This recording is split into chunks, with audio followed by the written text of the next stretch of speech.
Bom dia, irmãos, a graça e a paz do Senhor aos irmãos.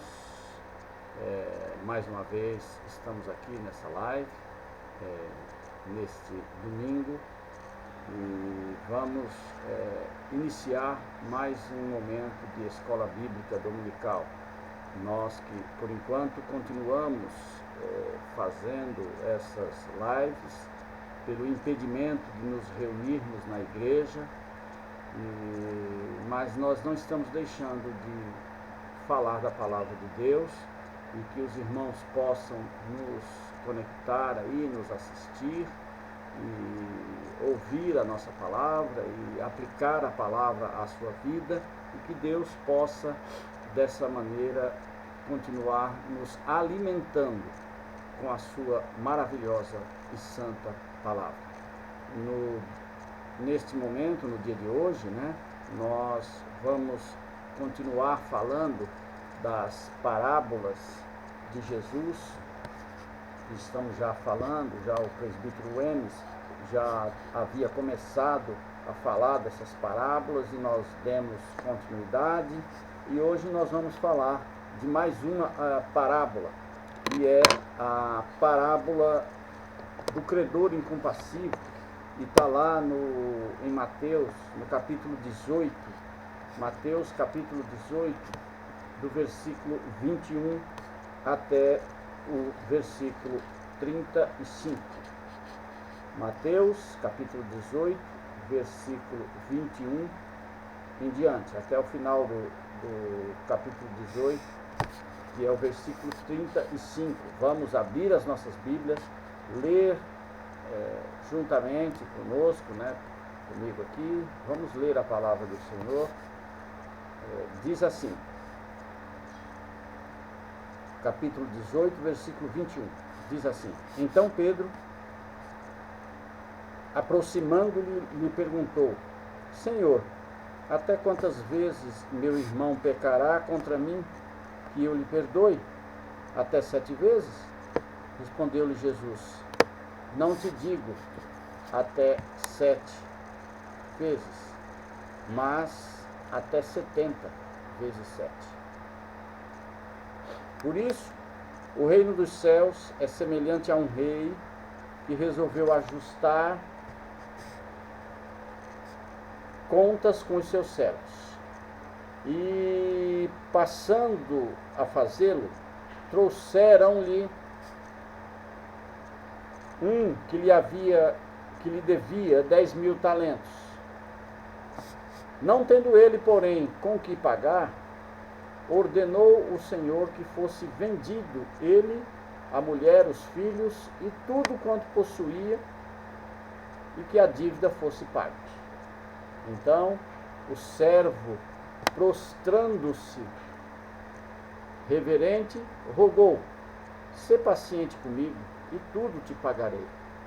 O senhor daquele servo, compadecendo-se, mandou-o embora e perdoou a dívida. Saindo, porém, aquele servo encontrou um dos seus conservos que lhe devia 100 denários, e agarrando-o, o sufocava, dizendo: Paga-me o que me deves. Então o seu conservo, caindo-lhe aos pés, lhe implorava: Sê paciente comigo e te pagarei. Ele, entretanto, não quis. Antes, indo-se, o lançou na prisão, até que saudasse a sua dívida. Vendo os seus companheiros o que se havia passado, entristeceram-se muito e foram relatar ao seu senhor tudo o que acontecera. Vendo então o seu senhor, chamando-o, lhe disse: Servo malvado, perdoei-te aquela dívida toda porque me suplicaste. Não devias tu igualmente compadecer-te do teu conservo, como também eu me compadeci de ti? E, indignando-se, o seu senhor o entregou aos verdugos até que lhe pagasse toda a dívida. Assim também meu Pai Celeste vos fará, se no íntimo não perdoardes cada um a seu irmão. Vamos orar? Senhor, meu Deus e meu Pai, nós te louvamos, Nós te agradecemos, Deus, por mais esta manhã, por mais este dia de domingo, ó Deus, que é o dia do Senhor.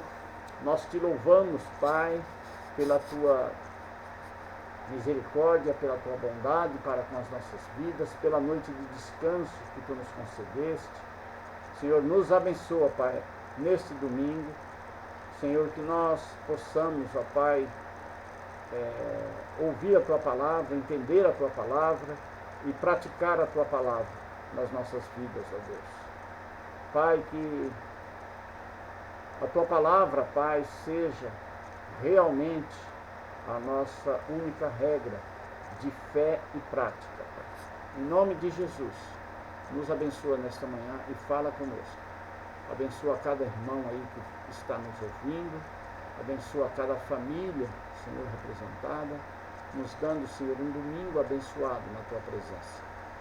Muito obrigado, Pai, pelo teu cuidado, pela tua misericórdia. Esta é a minha oração, em nome do Senhor Jesus. Amém. Amém.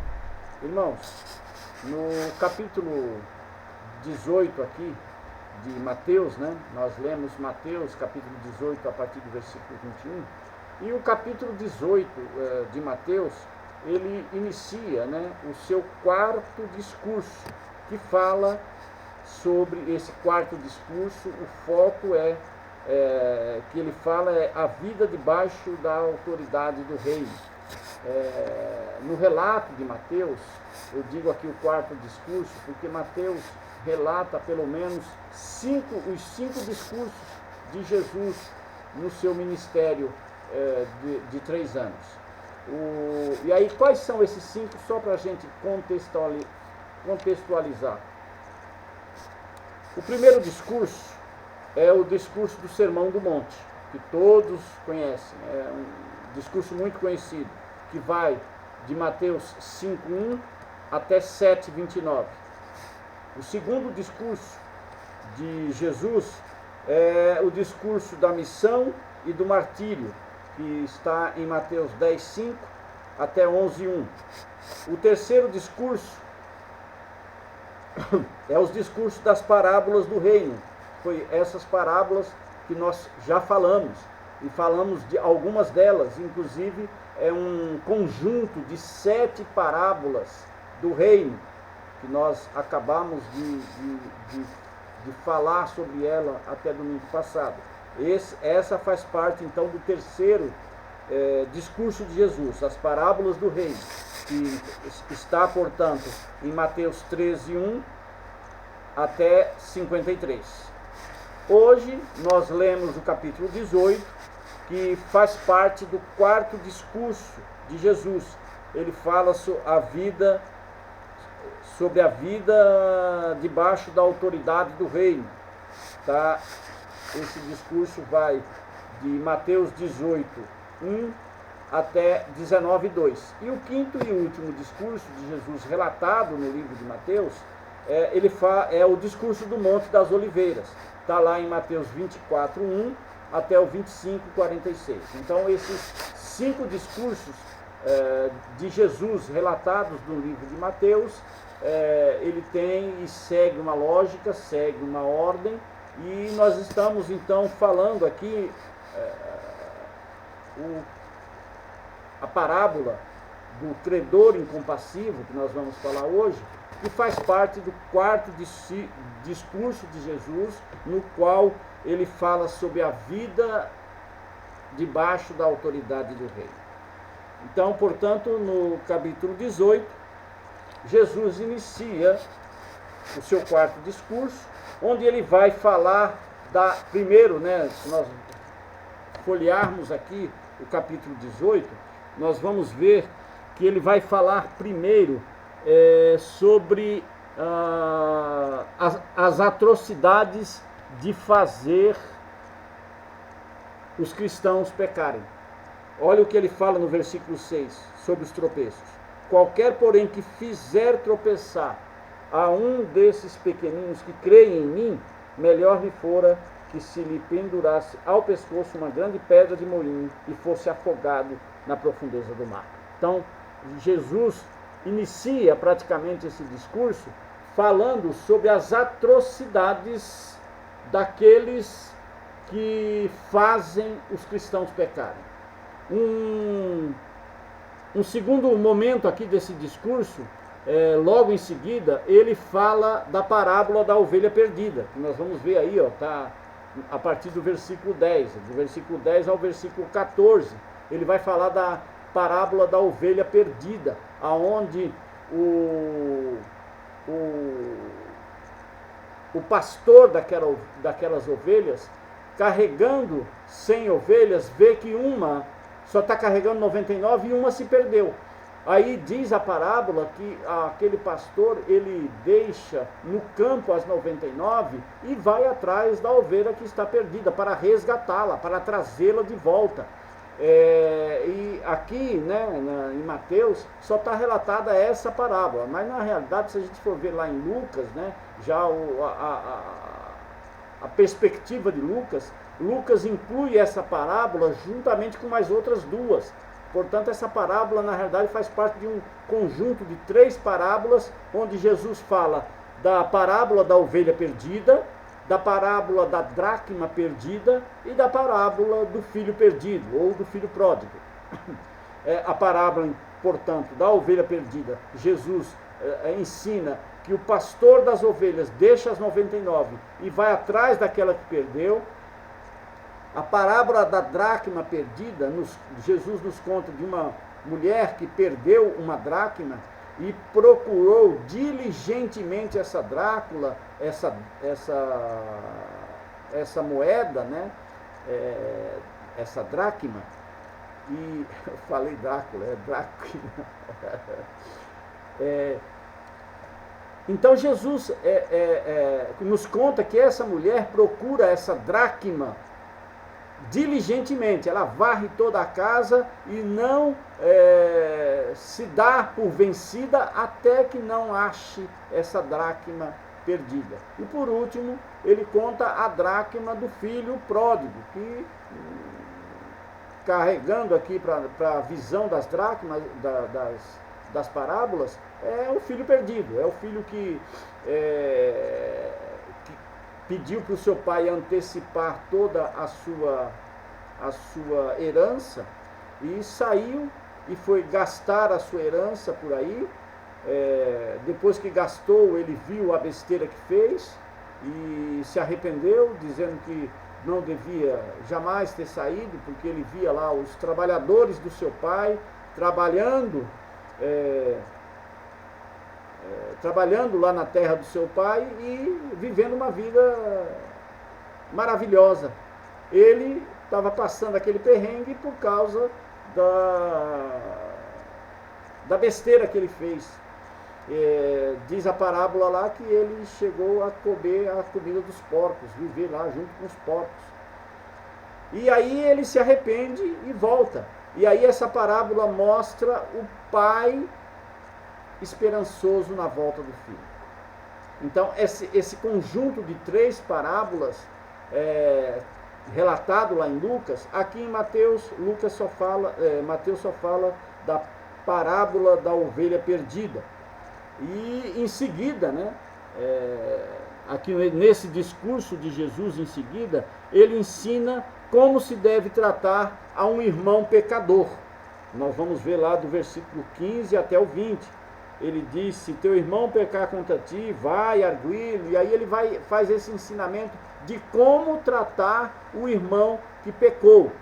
E diante dessa introdução a esse contexto aonde ele conta essa parábola do credor incompassivo, nós vimos que em seguida, né, ele surge aqui a pergunta de Pedro, por causa desses ensinamentos de Jesus, que ele está ensinando aqueles que não devem fazer os seus irmãos pecar, contando o valor que tem a ovelha perdida, a dracma perdida e o filho pródigo, o valor que tem isso, que aqueles que o perderam fica na esperança de resgatar. E em seguida ele diz aqui como se deve tratar ao pecador, e isso gera a pergunta de Pedro aqui no versículo 21. Então Pedro, aproximando-se, lhe perguntou: Senhor, até quantas vezes meu irmão pecará contra mim que eu lhe perdoe? Até 7 vezes? Nós vimos aqui que então essa pergunta de Pedro, o interessante é que Pedro conhecia a lei e os profetas, bem como a tradição judaica. Ele sabia que devia perdoar ao seu semelhante. Ele sabia disso, sabia de todas essas coisas. Mas qual era o limite? Qual o limite? Afinal, existe limite para o perdão? Jesus contando fazendo esses ensinamentos sobre o pecador, isso gerou em Pedro aquela pergunta: mas espera aí, se o irmão pecar contra mim, quantas vezes eu devo perdoá-lo? Na discussão rabínica, né, o consenso era que o irmão devia ser perdoado 3 vezes por um pecado repetido. Na discussão rabínica, na tradição rabínica, o irmão podia pecar 3 vezes e seria perdoado essas 3 vezes repetidamente, no mesmo pecado, se ele cometesse o mesmo pecado. Na 4ª vez não havia mais perdão. Pedro, portanto, considerando-se bondoso, né, que ele conhecia essa tradição, olha, a tradição rabínica diz que devemos perdoar 3 vezes. E aí Pedro, junto com Jesus, né, considerando o bondosinho, o coração bonzinho, falou assim: Senhor, quantas vezes eu devo perdoar? 7 vezes? Ele prontifica-se a perdoar 7 vezes. Na resposta de Jesus, porém, olha a resposta de Jesus qual é do Pedro. Pedro dando uma de bonzinho, 3 vezes é o limite da tradição rabínica judaica. E se eu perdoando 7 vezes, tá bom? Talvez Pedro estivesse esperando uma resposta de Jesus, né, dizendo: tá bom, 7 vezes é um limite bom. 7 vezes, aliás, é um número de perfeição, né? 7 é o número da perfeição, então é perfeito perdoar 7 vezes. Mas não, a resposta de Jesus aqui está no versículo 22, diz: respondeu-lhe Jesus. Olhe lá comigo. Aliás, deixe aberto a sua Bíblia nessa parábola que nós vamos estar voltando a palavra. Então, seria bom que você mantivesse a sua Bíblia aberta aí. No versículo 22 diz: respondeu-lhe Jesus: não te digo que até 7 vezes, mas até 70 vezes 7. Olha a resposta de Jesus. Jesus disse assim: olha, não te digo 7 vezes. Na resposta, então, de Jesus a essa pergunta de Pedro, ele diz assim: olha, não te digo 7 vezes não, mas 70 vezes 7. Ou seja, Pedro tinha falado em 7, Jesus acrescenta 10 vezes mais, que é 70, vezes 7 de novo. Então, 7 é um número perfeito, 10 é um número também perfeito, e 7 mais 7 vezes é um número perfeito. Então, Jesus nos transmite aqui a ideia de infinito.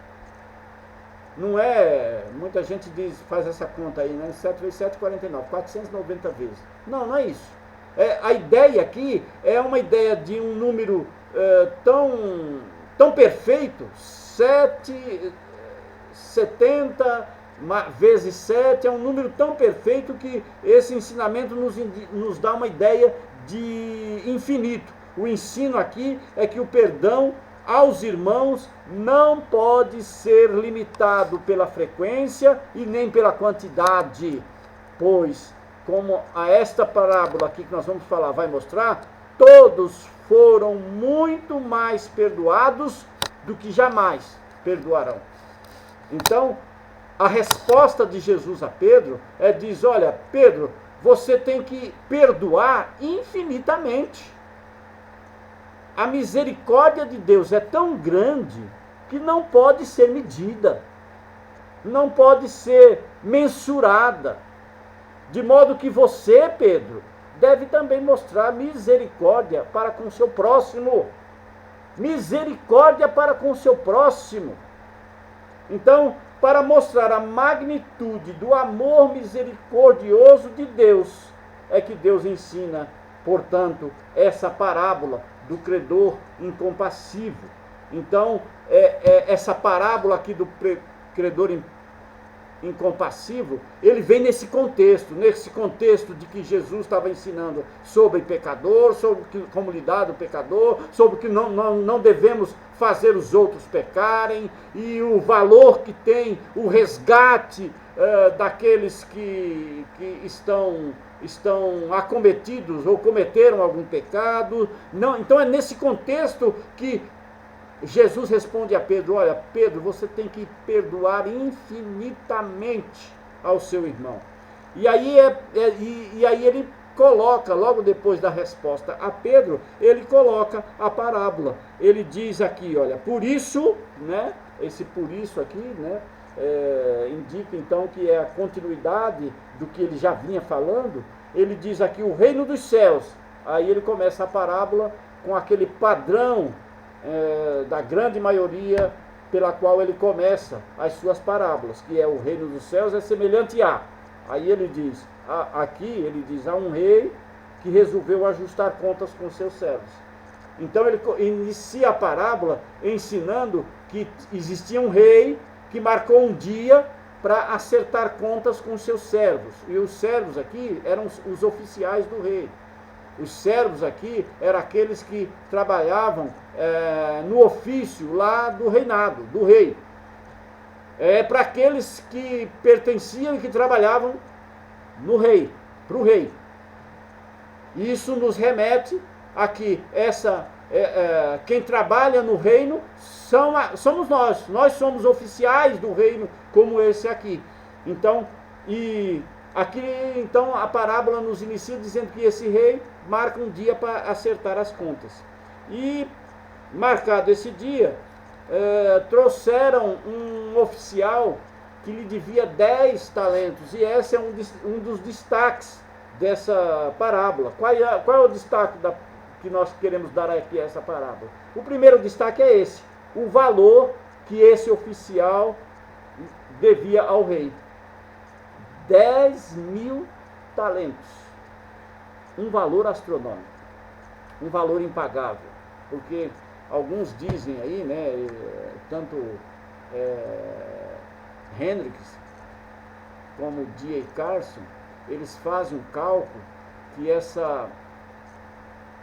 10.000 talentos, trazendo para os dias de hoje, compara-se hoje a entre 10 e 12 milhões de dólares. Um valor absurdo, impagável. 10, 12 milhões de dólares era o valor da dívida, trazendo para os dias de hoje. Então, ele nos diz que essa dívida era impagável. Então, o que nós temos que destacar aqui é o valor imenso dessa dívida desse oficial. Essa dívida era impagável. E nos mostra, e aí quando trazem esse oficial, esse devedor de 10.000 talentos, que devia 10.000 talentos, ele não tendo ele como pagar, e é um valor impagável mesmo, ordenou então o rei, o senhor, que fosse vendido ele, a mulher, os filhos e tudo quanto possuía, que a dívida fosse paga. Então, o rei aqui usou de justiça. Você paga, você deve, você vai pagar. É justiça. naquela época ele recorreu aqui à venda deles, né?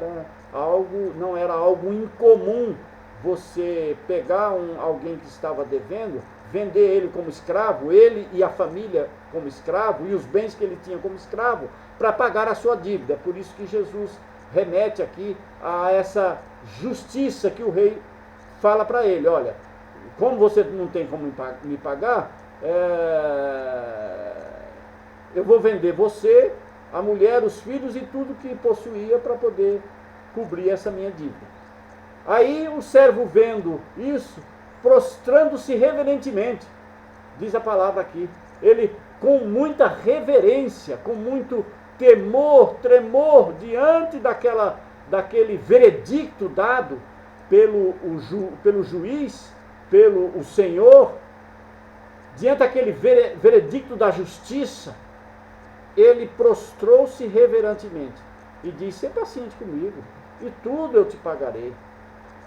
E saindo, e o Senhor daquele servo, diz o versículo 27, compadecendo-se, mandou-o embora e perdoou a dívida. Então, irmãos, esta dívida impagável, na aplicação da justiça, seria ele ter que ser vendido como escravo, ele e a família, mas diante do rogo dele, que ele rogou, ele clamou ao seu Senhor: olha, não faça isso comigo, tem paciência comigo, e eu vou te pagar. Mas aquela dívida era impagável, ele não ia conseguir pagar aquilo. Aí o Senhor usou de compaixão, de misericórdia com ele. O mesmo Senhor que iria aplicar a justiça, usou de misericórdia e perdoou a dívida. Aí na sequência, esse mesmo oficial, que é outro destaque aqui dessa parábola, esse mesmo oficial que havia recebido a misericórdia, perdoado a sua dívida, esse mesmo oficial, ele não teve essa misericórdia. Ele apenas aplicou a justiça. Quer ver? Vejamos aqui a sequência. Saindo, porém, aquele servo, encontrou um dos seus conservos que lhe devia 100 denários. Então, olha aqui, ele devia 10.000 talentos, um valor astronômico. 100 denários não é nada, é uma merreca. Era valor, mas era uma merreca comparado aos 10.000 talentos. 100 denários o denário era baseado naquilo que um trabalhador recebia em um dia, era o denário. 100 denários, então, portanto, seria assim 100 dias de trabalho. É um valor considerável, mas não é um valor exagerado. Em comparação com os 100.000 talentos, com os 10.000 talentos, é uma merreca, como fala popularmente. Então, esse conservo devia a este rapaz, que tinha acabado de receber o perdão da sua dívida. Ele encontrou com esse camarada que lhe devia 100 denários. E, agarrando, o sufocava. Estava quase que enforcando ele, tirando o ar. O sufoco aqui é tirar o ar dele, dizendo: paga-me o que deves. Então, o seu conservo, caindo-lhe aos pés, olha só que o relato do versículo 29 é igual ao relato do versículo 26. O conservo fez a mesma coisa que ele fez. Ele caindo, ele pediu: olha, sê paciente. Ele lhe implorava: sê paciente comigo e te pagarei. A mesma coisa que ele tinha pedido em favor dele, ele ouviu do seu devedor lá: sê paciente comigo e eu te pagarei. Mas ele, entretanto, ele não quis usar de misericórdia. Ele só focou a justiça. Olha, você me deve, você vai me pagar. E aí ele deu o veredito. Então, ele não quis. Antes, indo-se, o lançou na prisão até que saudasse a dívida. Ele não quis usar da misericórdia. Ele que havia sido alvo de uma grande misericórdia, porque a dívida dele era imensamente maior. Ele não quis usar de misericórdia. Ele só aplicou a justiça àquele que devia. E aí vem as testemunhas, né? As testemunhas, as pessoas vendo, os companheiros vendo aquilo, denunciou ele. Falou, olha, o camarada aí acabou de receber um grande perdão, uma grande misericórdia, e ele não fez o mesmo com o outro. E aí foram e denunciaram isso ao rei. Então o Senhor chamou ele de volta e falou, servo malvado, perdoei-te aquela dívida toda porque me suplicaste, e não devias tu igualmente compadecer-se do teu conservo, como também eu me compadeci de ti? E aí, indignando-se, o seu senhor o entregou aos verdugos até que lhe pagasse toda a dívida. Então, irmãos,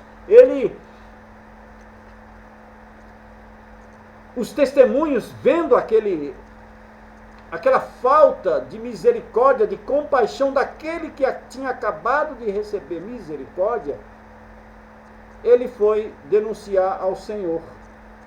Então, aqui nós podemos ver, irmãos, que essa história movimentada, né, contada aqui por Jesus, em pormenores expressivos, ela acentua o contraste entre o amor infinito e a misericórdia de Deus, e o comportamento mesquinho do homem.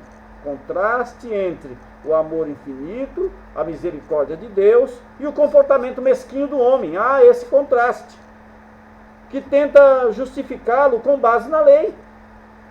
Porque o homem lá simplesmente usou a justiça. Ele me deve, ele me paga.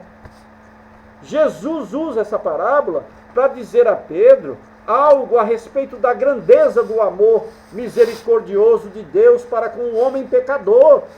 O pecado do homem é tão grande que Deus tem de perdoá-lo infinitamente, para que a conta de 70 vezes 7 seja assim um aspecto infinito. Nós fomos perdoados, irmãos, infinitamente por esse Deus misericordioso. A misericórdia de Deus, ela não pode ser medida, ela pode ser apenas calculada de modo vago e aproximado, ao contar a história do servidor que devia ao seu senhor uma soma incalculável, que beirava milhões. Embora aqui a palavra justiça não apareça aqui nessa parábola, né, não seja encontrada aqui, os conceitos expressos aqui são exatamente os dois conceitos: misericórdia e justiça. Justiça é ele pagar aquilo que ele deve. E a misericórdia é o perdão da dívida. Ele, sem ter como pagar, ele foi alvo da misericórdia. Então, são conceitos bíblicos, porque esses conceitos percorrem toda a Bíblia. E nós sempre nos vemos nesse dilema, não é verdade? Nós sempre nos vemos com esse dilema. Quando que nós usamos de justiça e quando usamos de misericórdia?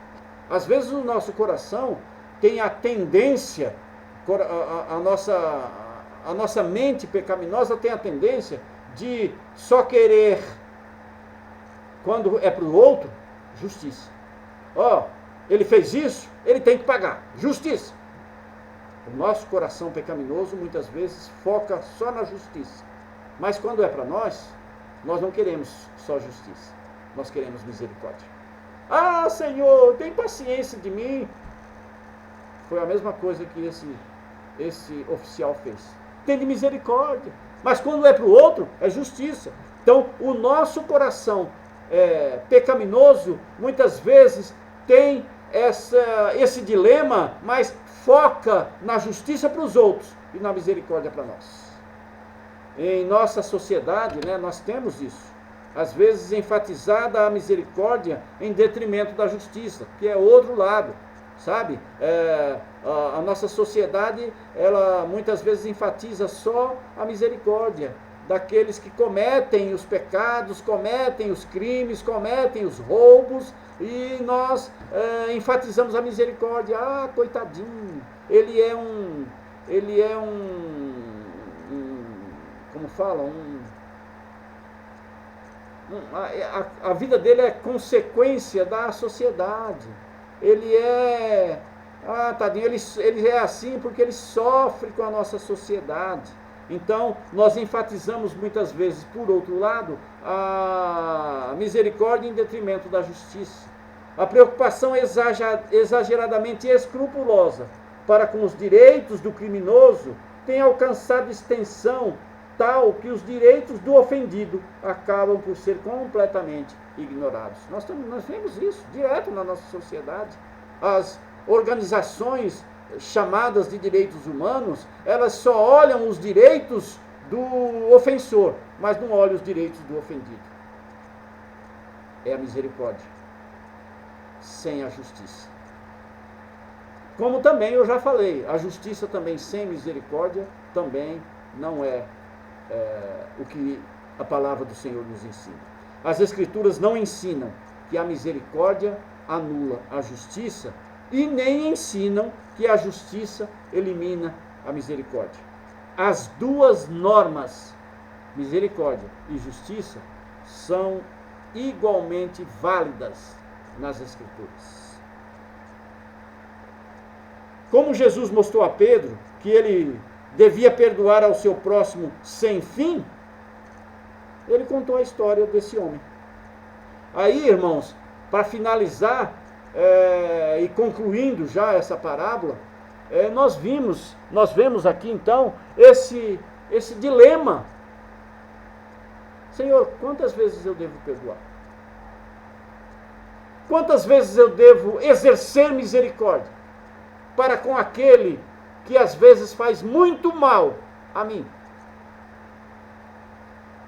Eu devo exercer justiça somente ou devo exercer misericórdia também? As Escrituras nos ensinam que nós temos que dosar a misericórdia e a justiça. A conclusão então dessa parábola, ela é expressa em palavras que nos são muito familiares. Na oração que Jesus nos ensinou lá, o Pai Nosso, ele fala disso. Quando Jesus ensina o Pai Nosso, ele diz, porque se perdoardes aos homens as suas ofensas, também o vosso Pai Celeste vos perdoará. Se, porém, não perdoardes aos homens as suas ofensas, tampouco o vosso Pai vos perdoará as vossas ofensas. Está lá no Sermão do Monte, em Mateus capítulo 6, versículo 14 e 15. E aí, essa é uma pergunta que vai ficar para nós meditarmos. Quanto que você tem exercido de misericórdia? Quanto que você tem pensado em justiça? Porque, irmãos, nós como homens naturais, como eu já disse, Jesus nos ensina quando nós levarmos um tapa na face, o que nós temos que fazer? Virar a outra face. Como é difícil, humanamente falando, fazer isso. Porque quando alguém nos dá um tapa na face, a nossa vontade é esmurrar ele nas duas faces. Quando alguém, por algum motivo, pisa no nosso calinho, sabe aquele calo que dói? Quando alguém vem, por algum motivo, às vezes inadvertidamente, pisa nesse calo, ou seja, mexe em alguma ferida nossa, a vontade que nós temos é aplicar a justiça nele. Quanto você tem exercido e aplicado a misericórdia de Deus àqueles que lhe ofendem? É a parábola do credor incompassivo. Ele foi alvo da misericórdia imensa, infinita de Deus, mas ele não exerceu essa misericórdia. Ele simplesmente aplicou a justiça. Que essa parábola venha fazer, irmãos, nós meditarmos e pensarmos na nossa vida diária. aplicarmos isso na nossa vida diária. Como é que está a tua vida piedosa, irmãos? Ou nós somos daqueles que Deus levou, Deus tomou. É assim que nós agimos? Porque se for assim, irmãos, Deus precisa aplicar essa parábola em nós. Porque Ele nos perdoou. A misericórdia dEle é infinita para conosco. Nós temos exercido misericórdia para os pecadores? A parábola é para o servo, para o oficial que trabalha para o reino. E nós somos esse oficial que trabalhamos para o reino. Que Deus possa nos abençoar nesta manhã e que possa aplicar este ensinamento, essa palavra nas nossas vidas. Deus abençoe você aí e vamos orar para finalizar. Senhor Deus e Pai, nós te louvamos, te agradecemos, Deus, por mais um dia, uma manhã de ensino da tua palavra. Muito obrigado, Deus, porque nesta manhã tu nos ensinaste, ó Pai, o quanto a tua misericórdia, Pai, foi a nosso favor. O quanto, Senhor, tu aplicou a misericórdia em nós, nós que éramos pecadores e que não, Pai, tínhamos ou temos como pagar as nossas dívidas perante ti, Senhor. Tão pecadores que somos. Mas que, Senhor, tu, através do teu Filho Jesus, rasgaste a dívida que era contra nós. O teu Filho Jesus, naquela cruz, rasgou a dívida que era contra nós, nos perdoando, Senhor, com esse perdão e com essa misericórdia infinita. Dá, Senhor, nas nossas vidas que nós possamos, ó Pai, agir também, Senhor, dessa forma. Aplicando, Senhor, também a misericórdia para aquele nosso próximo. Ajudando, Senhor, Pai, a expandir o teu amor, o amor ágape que tu nos ensina, Senhor, àqueles que estão próximos a nós. Nos ensina e aplica, Senhor, esta palavra às nossas vidas. Muito obrigado por esta manhã. Esta é a minha oração, ó Deus, em nome do teu Filho Jesus. Amém. Amém, irmãos? Então, agora que a graça e a paz do Senhor, o amor de Deus, o Pai, e as doces consolações do Espírito Santo esteja com você aí, na sua casa, na sua família e em todo o povo de Deus espalhados por esse planeta, hoje e sempre. Amém. Amém, irmãos? Então, logo mais, às 19 horas, nós estaremos também em outra live. Gostaríamos que você participasse aí, conecte aí na página do nosso YouTube, da Igreja Presbiteriana de Xinguara, e cultue conosco, logo mais às 19 horas. Cultue ao Senhor conosco. Não perca essa rotina de adorar a Deus conosco, até que Deus permita que nós voltemos a nos reunir fisicamente. Que Deus assim possa nos abençoar. Amém.